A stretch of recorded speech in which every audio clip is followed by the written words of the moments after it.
Hey, greetings, everyone. Lieutenant Colonel Alan West here, and welcome to the Steadfast and Loyal podcast. You gotta light 'em up before they burn it down.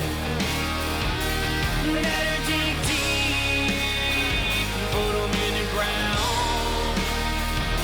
Blood on their hands, they're hellbound. Sing a song. Ooh, they're gonna burn it down. Sing a song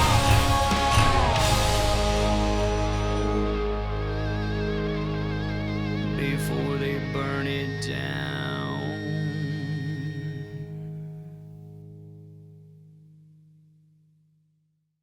Greetings, I'm Lieutenant Colonel Alan West. In my career, from the battlefield to Congress, honor and integrity have always been my compass. When it comes to building a precious metals portfolio for my family, I choose United Patriot Coin. Their commitment to honesty and transparency aligns with everything I stand for. They care about our great country and focus on serving patriots from all walks of life.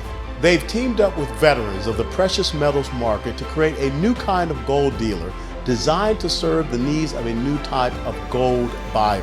And that's why I know I can trust them when it comes time to buy my gold and silver. If you value honesty and reliability as I do, then join me.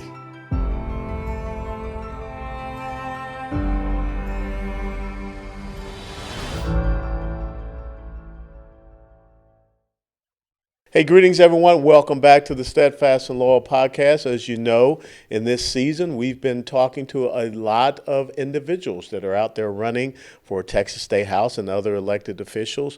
We're seeing an unprecedented number of individuals that are running for elected office, especially in the Texas State House, some 50 some odd, maybe 55 challengers to incumbents.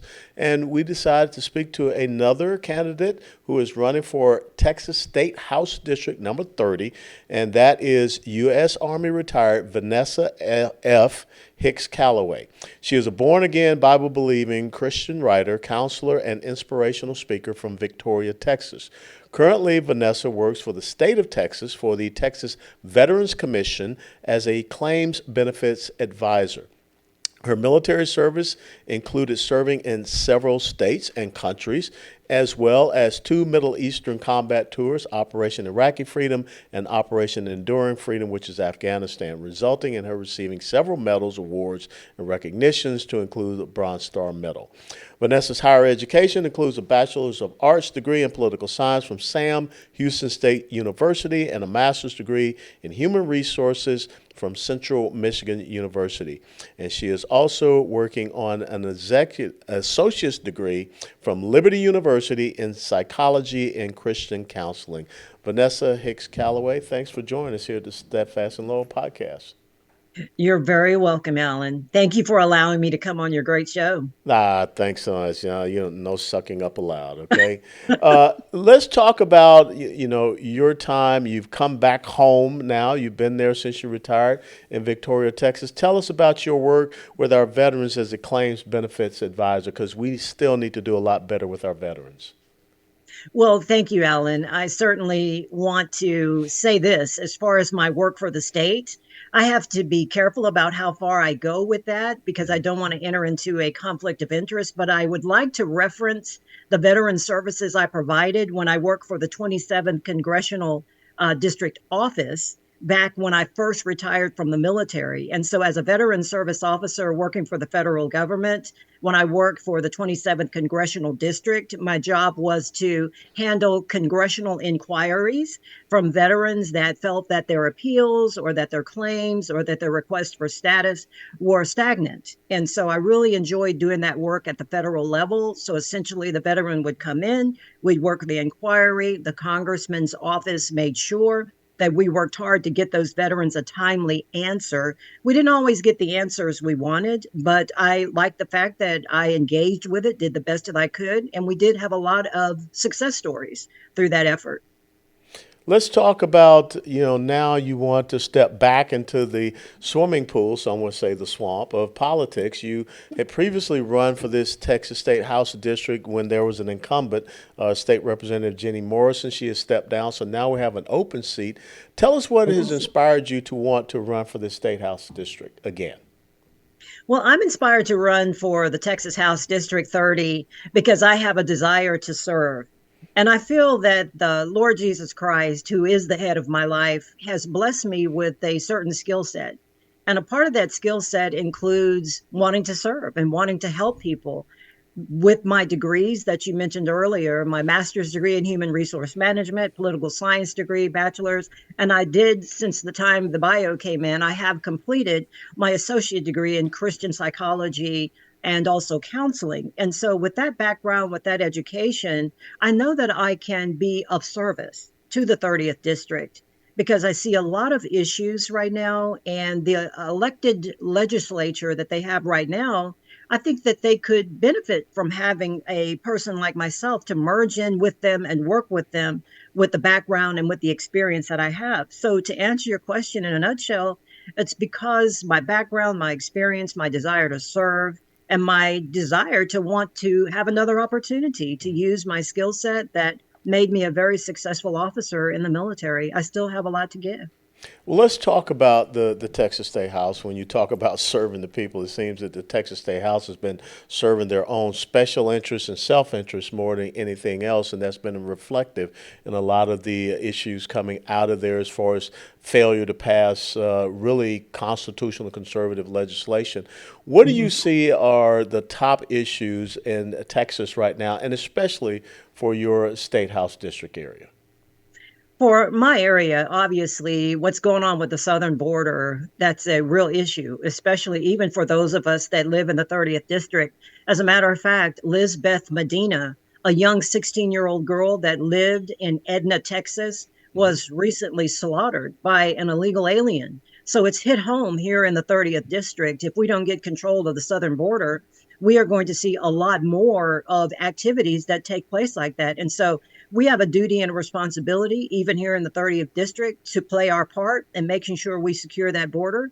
And I plan on doing that if I am elected as state representative by partnering with the Texas Department of Public Safety, also the Texas National Guard, and of course, Governor Greg Abbott, to make sure that we do what we can to get control of that southern border. And I do have some ideas.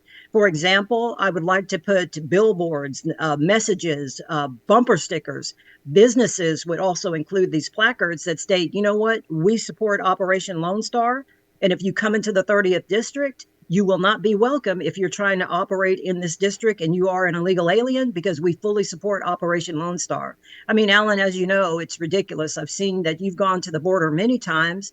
The influx of the drugs, the sex trafficking, the human trafficking, all of that is having a huge detriment on our economy, on our way of life, on our communities. And so we, as hopefully soon to be as an elected official myself, we have a responsibility to the people of the 30th district to do everything we can to get that under control. You know, where you live in Victoria, Texas, this is right along the highway pipeline going into Houston, and Houston is the number one city in the country for sex trafficking. I got to ask you, the tough question: would you be for not allowing illegal immigrants here in the state of Texas to have in-state tuition and a lot of the free benefits that are provided to them? Would you vote to make sure that goes away? Oh, absolutely. I would vote to make sure that goes away, because when you look, I mean, as far as the federal level is concerned, I mean, we are, several $trillion in debt.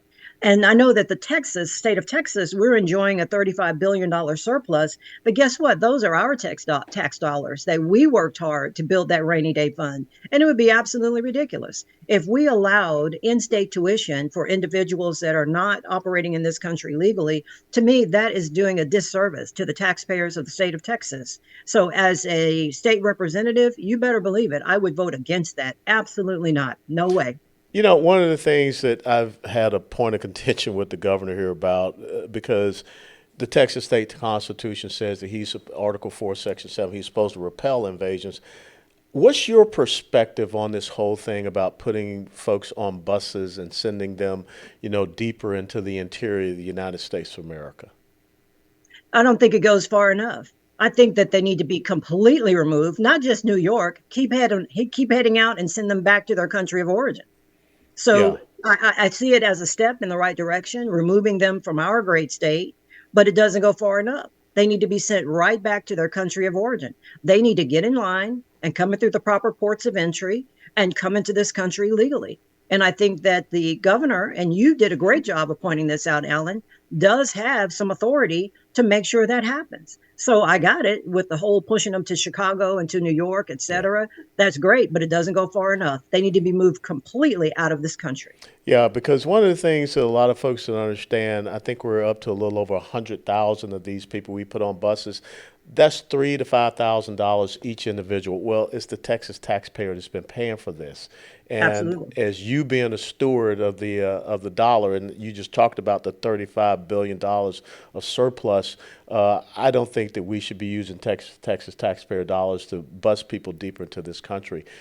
And that leads me to another question, property taxes. I'm sure that's an issue down there. I find it very incredible that here in the state of Texas, you can pay off your mortgage and everything, but you can never own your home. What is your solution? What would you do as a member of the Texas State House to rectify this situation with property tax, real property tax relief?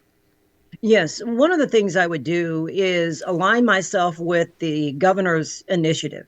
The governor did state that he would like to completely eradicate the property tax, and I believe that it can be done. And when people say, oh, wow, it's impossible, it can't be done, we won't have enough revenue, I completely disagree with that because when you look at what the blue states have done, they have their own constituents, their own people flooding into the state of Texas. As a result of that, that's going to mean that those individuals will be spending more money. They'll be buying more things, which will increase revenue from sales taxes. And so I believe with our oil and gas revenue that we're already getting, if we get Biden out of office, if we get President Trump back in office, our oil and gas revenue will continue to go and hit an all new high. So we can use revenue from that resource, revenue from the sales tax, the increases, like I said, because of those individuals flooding in from the blue states. And I think that if we incrementally move towards eradicating the property tax by, for example, starting with our senior citizens, I understand that our senior citizens have a locked in rate, but I think we can do better, Alan, because my mom, I lost her in 2022.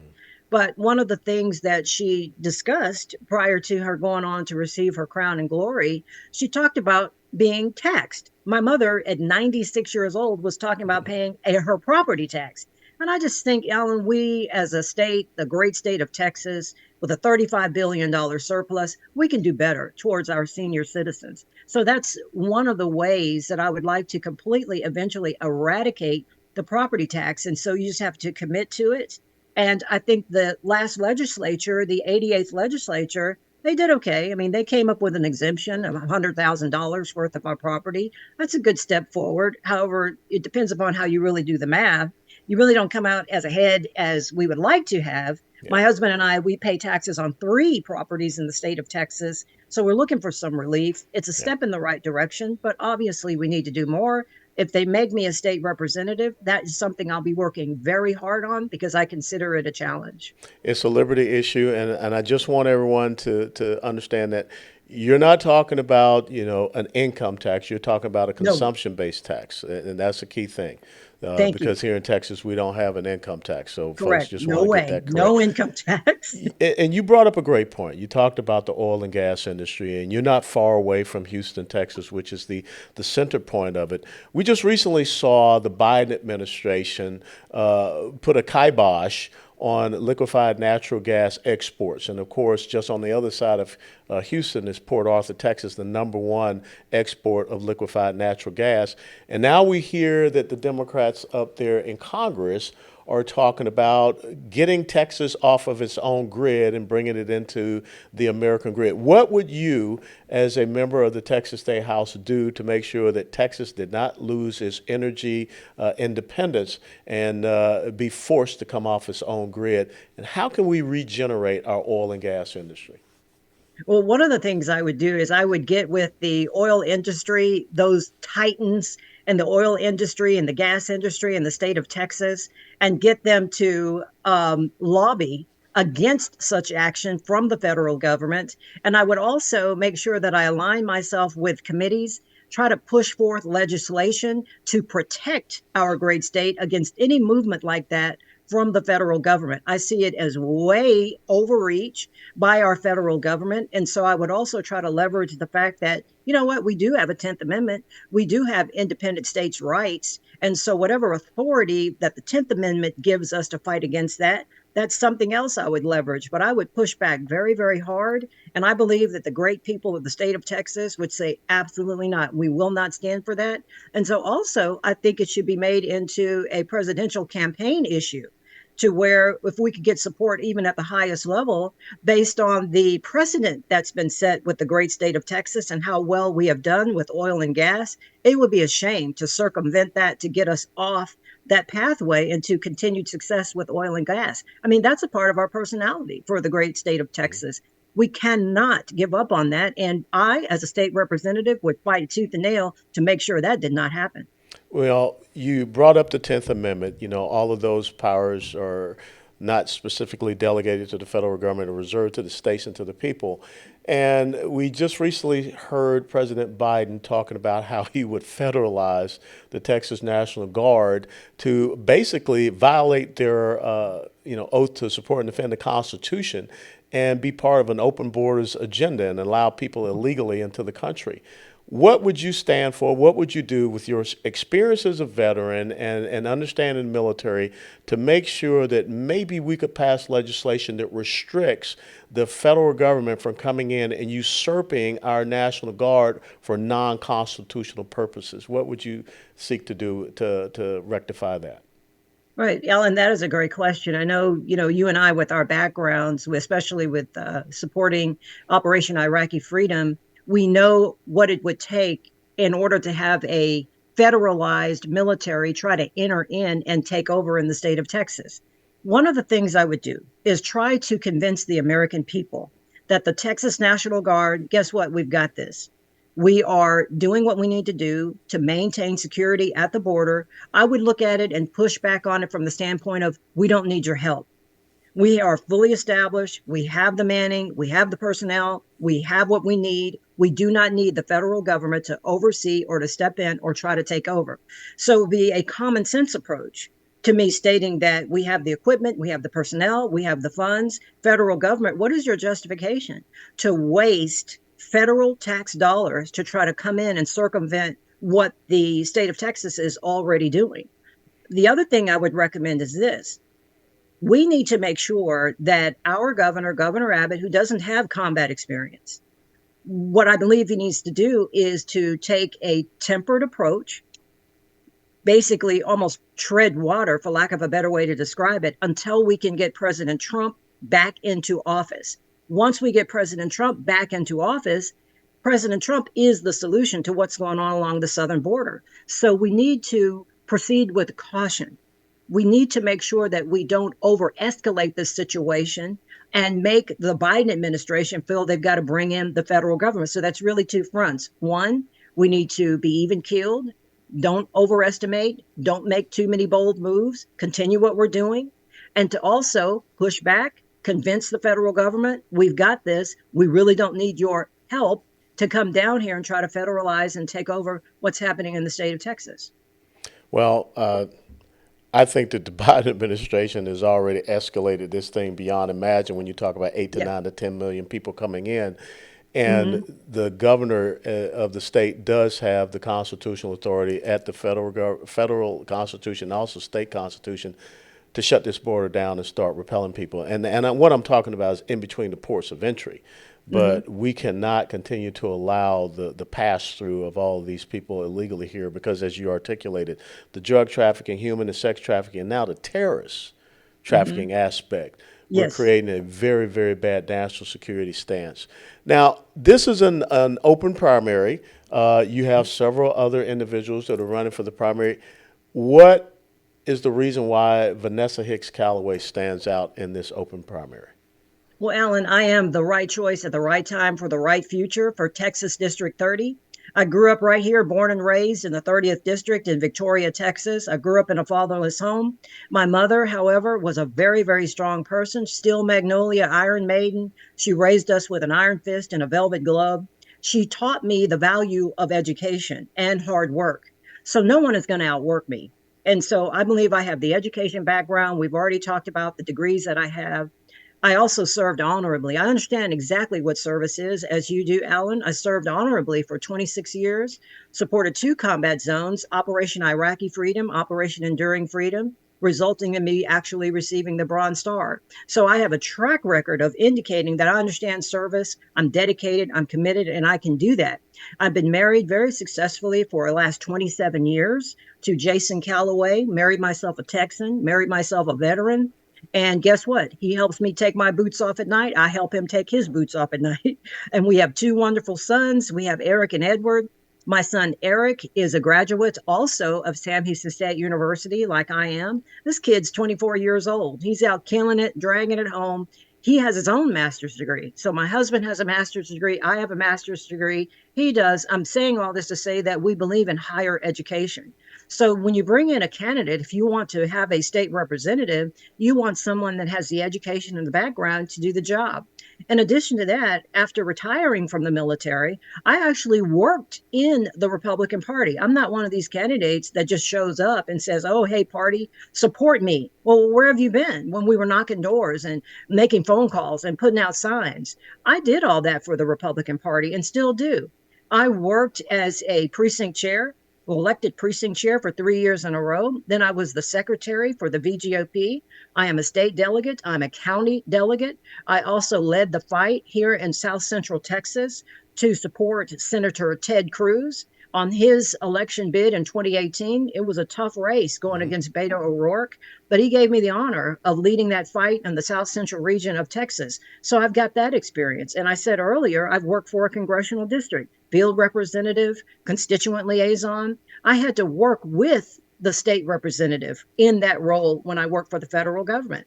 So I understand exactly what it takes to run a state representative office. I've literally been there and done that and supporting constituents. In addition to that, I'm also a two-time governor appointee.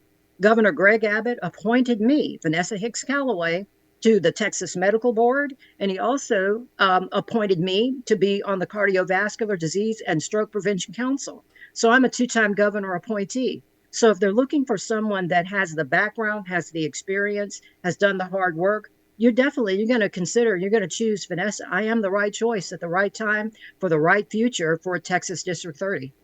What is the reason why this state house district is important to everyone in Texas and everyone outside of Texas? That's the answer that I want you to give to the audience of this podcast.